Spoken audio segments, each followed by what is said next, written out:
대표님은 손익분기점 넘기까지 기간이 얼마나 걸리셨어요? 그러니까 강남에 있는 장례식장 가서 이분들은 장례를 하고 있어요. 네. 그 명함을 만들어가지고 응구해드립니다라고 타겟을 정확하게 설정을 하고 장례라는 툴에서 전체적인 거에서 내가 이 부분만큼은 우리나라에서 정말 손가락 안에 들어갈 수 있는 업체로 만들겠다라는 정신을 가지고 하신다면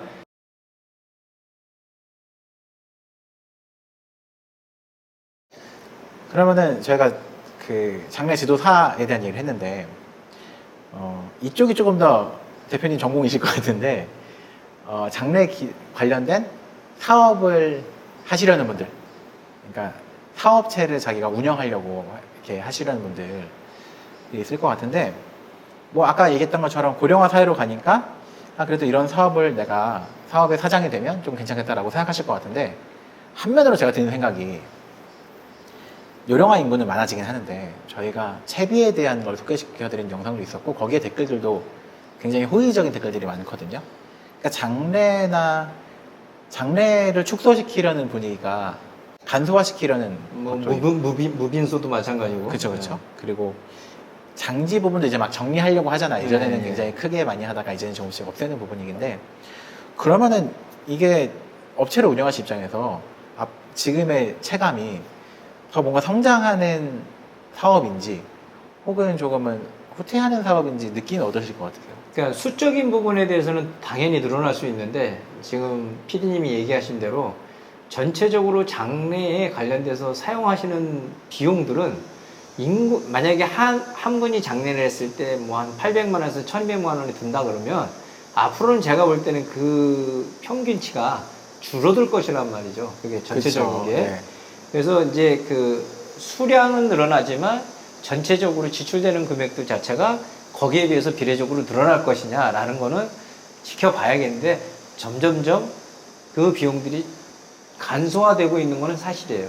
근데 우리나라가 이 조의 문화, 그 다음에 이제 축의금 문화 이런 것들이 없어지지 않는 한 이 지금의 장래의 어떤 그 큰 틀에 문화적인 거를 갑자기 바꿀 수는 없을 것 같아요. 이 얘기를 하시니까 더 느껴지는데, 네. 방금 얘기하신 축의금 문화 얘기할 때 결혼식 문화는 엄청 많이 바뀌었잖아요. 예. 지금 주례도 없고, 그렇죠. 그런데 축의금 문화는 안 없어지잖아요. 예. 그러니까 조의를 표하거나 축의금 하는 문화, 그러니까 어른들부터 쭉 이어온 문화 자체가 바뀌는 건 좀 더딘 것 같다는 느낌은 있어요. 그래서 그 부분에 대해서 이게 갑자기 확 바뀔 거라고 생각하지 않는다는 얘기죠. 제가 얘기하는. 그래서 장래가 약간은 간소화되는 가정도 있지만 종전과 동일하게 앞으로 많은 시일이 지나야 조금씩 변할 수 있다는 거.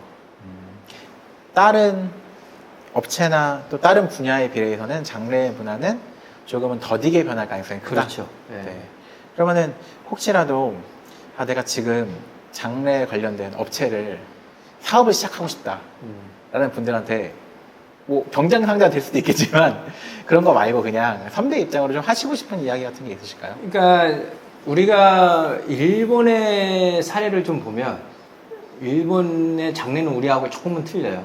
일본은 그 한 장례식장에서 화장까지 하고 뭐 이런 뭐 마을에서 다 끝나고 이러는 거하고 약간은 틀리는데, 일본에서 이런 사업이 뜰 것이라고 했던 것 중에 하나가 뭐냐면 유품 정리 사업이에요. 장래에 관련된 거잖아요. 우리나라에서도 유품 정리해 주시는 분들이 꽤 업체들이 많이 생겼어요. 왜냐하면 일본의 사례를 보고. 그러니까 예를 들어서 고인을 발견했는데 되게 오래된 분을 발견한 거예요. 그 고인을 발견했는데 뭐 예를 들어서 이 방이나 이런 여러 가지들 유가족들이 정리를 못 하는 거예요. 그래서 전문성을 갖고 진짜 여기를 깨끗하게 정리를 하고 그 집을 다른가 누군가가 또 써야 되잖아요. 근데 우리나라는 아직까지는 그냥 제가 볼 때는 전문적이지 않다. 물론 전문적인 업체들도 있어요. 그거 전부 다 전문적이지 않다라는 게 아니라 주로 이 일 갖고만 생활이 안 되니까 이 일을 하시긴 하지만 또 의전팀장을 또 하기도 하고 이 일을 하시겠지만 또 묘지장을 또 하기도 하고 이런 걸 여러 가지로 같이 하면서 이 일이 있을 땐 여기에 투입이 되고 이 일이 있을 땐 여기에 투입하고 아직까지는 그게 정례화되어 있지 않아요. 근데 앞으로 분명한 거는 그런 것도 전문화가 돼야 된다. 전문화가 돼야 되고 그거를 정말 잘할 수 있는 분들이 그 사업을 해야 되고 여러분들 이사들 많이 하시잖아요. 네. 이사들 많이 하는데 여러 개 진짜 이사 업체들 많잖아요. 근데 정말 저희 아내가 경험한 건데 남자 젊은 친구들 4명이 와서 정말 한 12시간을 일하는 거예요. 입주 청소라고 그러잖아요. 네네. 근데 젊은 친구들인데 너무 잘한다는 거예요. 근데 그분들은 잘하니까 스케줄이 너무 많은 거야. 근데 저희가 이제 뭐 방송이나 어디서 나와서 광고를 보고 A라는 업체를 시켰는데 이 분들하고 비교를 했을 때는 형편이 없는 거예요. 그런 거거든요.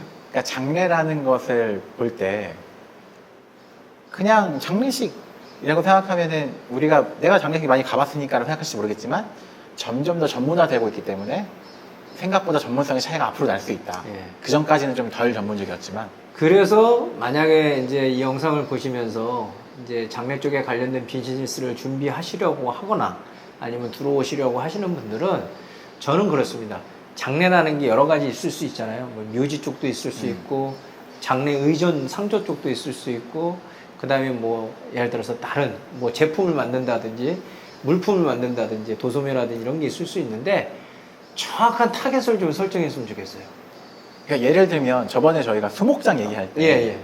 나무를 다루는 예. 그러니까 뭐라 그랬죠? 그때 수목장을 하려면 나무나 조경에 대해서도 전문성이 있어야 예. 되거나 혹은 디자인에 대한 아, 그럼요. 전문성, 토목에 대한 예. 전문성이 있어야 된다는 말씀하시는 그렇죠. 거죠. 예. 그러니까 타겟이라고 하면 나는 정말 수목장을 예.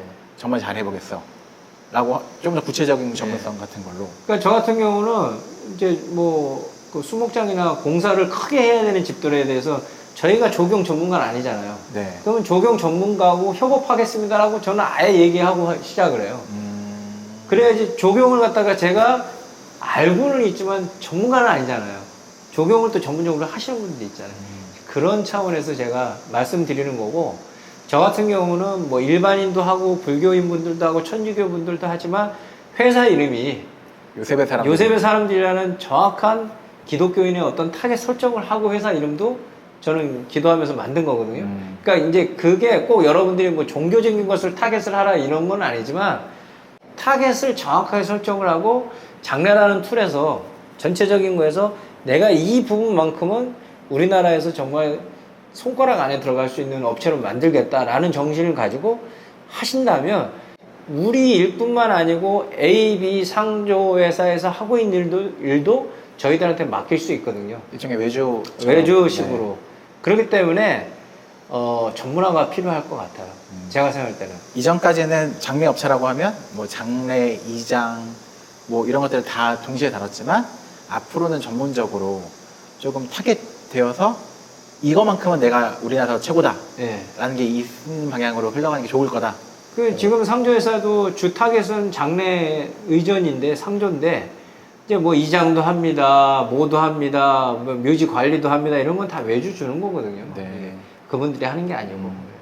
그래서 지금 이 영상을 보시면서 새로 일을 시작하시려고 하거나 아니면 사업을 하시려고 하시는 분들은 좀 더 꼼꼼하게 시장 조사하시고 이게 내가 정말 해도 될 것이다 라는 판단이 섰을 때는 지금 전문성을 갖고 열심히 공부도 좀 하셔가지고 준비를 잘 하시면 그 손익분기점이 넘어섰을 때는 아마 그 좋은 일들이 있지 않을까라는 생각을 좀 해봅니다. 방금 손익분기점 얘기하셨는데 저는 이 얘기를 대표님이랑 좀 얘기했었는데 대표님은 손익분기점 넘기까지 기간이 얼마나 걸리셨어요? 저는 생각보다 길었어요. 저는 한 1년만 고생하면 될 줄 알았다 생각했거든요. 2년 8개월 걸렸어요. 거의 3년? 예. 그리고 맨 처음에 월급을 주는 고정급을 주는 직원분들을 좀 여러 명 채용을 했다가 10개월 만에 이거 도저히 안 되겠다. 왜냐면 매출은 없는데 고정비가 너무 많이 나가는 거예요. 그래서 아내랑 얘기해가지고 야 돈이 없다. 대출을 받아야겠다. 대출을 받아가지고 직원들 월급도 주고 이제 직원 수를 확 줄였죠. 최소 인원만. 그러면서 제가 정말 뭐 웅구 장례식장 가서 저도 이 얘기 들었는데 그런 거잖아요. 손님이 없으니까 네. 장례식장에 가서 그냥 장례식장 계시면서 웅구할 사람 필요하면 연락 주세요라고 명함 돌리셨다고. 명함. 그러니까 강남에 있는 장례식장 가서 이분들은 장례를 하고 있어요. 네. 그 명함을 만들어 가지고 웅구 해드립니다라고. 명함에 써 있는 게 웅구해야 네, 된다. 웅구 도와드립니다. 아. 그리고 연락처 하나 해가지고 가가지고 빈소에 그 호상 보시는 분 있잖아요.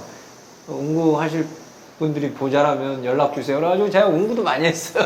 호상이라고 하면 조의금 받으시는 분들. 그렇죠, 그렇죠. 네, 네. 그 효과가 있나요, 그게 사실? 아, 있어요. 아, 있어요. 아, 효과가 있어요. 왜 그러냐면 요즘은 주중에는 이게 웅구를 도와주실 분들이 많이 없거든요. 그래서 제가 웅구 많이 했고, 또 이제 장례식장, 원래 그러면 안 되는데, 장례식장 가서 유골함 판매한다고, 유골함 카달로그 보여주고, 유골함도 판매도 많이 하고.